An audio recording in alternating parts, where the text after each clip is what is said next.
Okay, so what tools are best to use when looking for a front-running horse?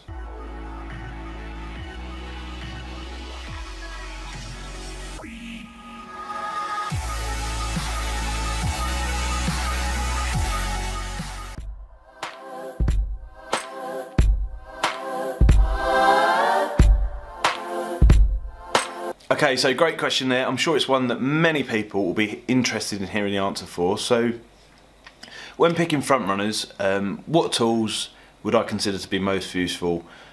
Would I consider timeform, proform, or collecting even my own data? So, it's one that I don't want to mention too much on about in a way because it's covered in the video pack course. But basically, you need to develop your own method or process of collecting historical data in one way or another. So I would advise watching horses in their previous behaviour, because obviously it's just logical that you're not going to guess the horse, or you're not going to predict a horse is going to be a front runner if it's never front run before in the past.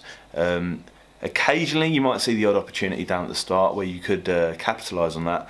However, you're going to be best off collecting some kind of data in answer to the third part of your question there. So you may see that I retweet stuff sometimes on Twitter of people provide statistics for horses that have traded very low in play, and you can find that kind of data on timeform. It will show, if you've got a free account and you're logged in, it will show you the in-play lows that horses have traded at. Although that is a little bit different to finding a front runner, because I mean, just because a horse traded low historically in each race, it doesn't necessarily mean it was a front runner. So you need to separate the two there.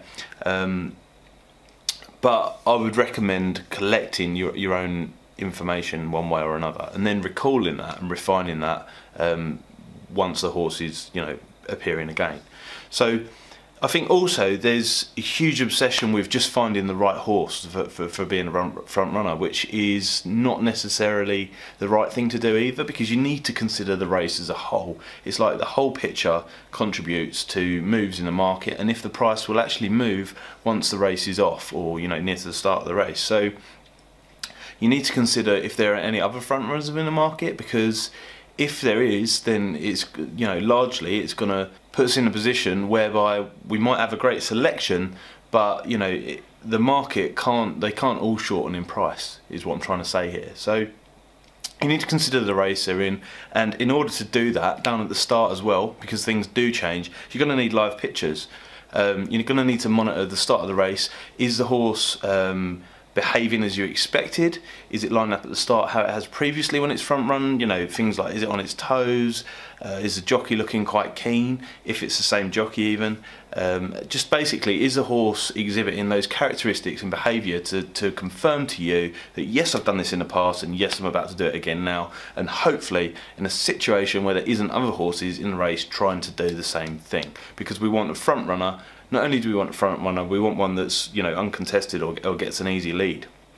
And what I would say on that as well is, don't be frightened to sit it out, because I think a lot of people, all kinds of trading, they get it in their head that something's going to happen, and then when it looks like it's not happening, they still try to execute that trade anyway, but they're not seeing the signals that they expected to in the first place. So it just doesn't make sense. But what I'm saying is, with front runners, a lot of the time the opportunity changes down at the start. So it could be a case of something becomes a little bit of a better opportunity, or it could be a case that it just has to be a no-go, and you need to be willing to sit there and cancel that, or cancel the thought of having that trade before you go and make that mistake. Because as always, it's all about not losing as much as it is about finding the winners. Front runners, it is a limited opportunity. There's usually only a couple of half decent ones each day, there's usually one at least, but it's not something that you're going to find race after race after race after race, or very rarely are you going to find that anyway. So that's something else to sort of absorb and get into your mind before you even start, aside from the fact that things change. Okay, so finally I just want to say, make sure you remember that it's not just the horse in the race, it's not just the other horses in the race, but the market is involved here too. So in some races, maybe Irish racing for example, the market's going to be very illiquid, and so once the race goes in play, you're going to find it a little bit harder to get your stake up, because in play markets are more erratic, there is less money to get matched against as well. So you need to factor that into what you're doing as well. There's no point getting on for a huge stake on something that could possibly happen and there's not the liquidity to get out against it. That is, you know, that is the absolute no-no for getting in on back to lays or trading front running horses. Remember that it's the market, it's the other runners in the race, and also the selection that you're looking for with your front running, and ideally you want to see that behaviour from it before in the past, and the fact that it's just confirming what you expect to see. So before I go, question for you guys in the comments below: when selecting front running horses to trade, which tools do you prefer to use?